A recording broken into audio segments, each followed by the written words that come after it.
تلاوت سن لئی میرے کریم آقا صلی اللہ علیہ وسلم دیا نعتاں سن لئیاں حضرت قبلہ مفتی صاحب دی قیمتی گفتگو سماعت کر لئی جو اللہ نے منو توفیق دیتی میں تواڈے سامنے گفتگو کی تھی اے بھی تساں سن لئی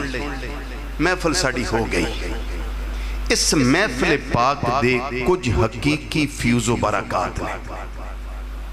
ہون تک مٹھیاں مٹھیاں گریاں کھا دی ہیں اے تھوڑی کوڑی جی گری ہے تے کوڑی چوئی اللہ نے اثر رکھے ہے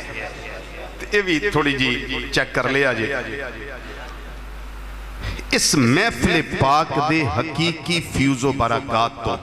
میں اور تساں کدوں مالا مال ہونا ہے اے دے حقیقی فیوز و برکات سانو اودوں نصیب ہونے نے جدوں اساں فجر دی نماز پڑھ لیں سارے نہیں نہ بولے جدوں اساں فجر دی نماز میرے الحمدللہ اللہ کل حال میرے سمیت جدی فجر رہ گئی سمجھو کہ بیٹھے رہے ہیں محفل چا حاضری کی تھی ہے فیوز و برکات نہیں حاصل کر سکے سے وہ ایک سجدہ جس سے تو گراں سمجھتا ہے 1000 سجدے سے دیتا ہے آدمی کو نجات میں بھی چاہنا تسی بھی چاہندے قیامت والے دن ساڑے آقا صلی اللہ علیہ وسلم سانو پہچان لیں چاہنے ہیں نا 5 وقت دی پکی نماز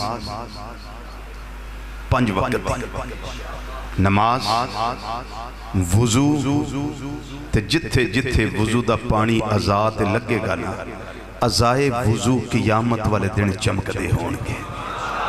تو میرے آقا صلی اللہ علیہ وسلم ویخ لین گے تے فرمان گے آوی میرا غلام ہے آوی میرا غلام ہے آوی میرا غلام ہے آوی میرا غلام یاد رہے گا پیغام اللہ تعالیٰ سنو عمل دی توفیق نصیب وما علینا الا البلاغ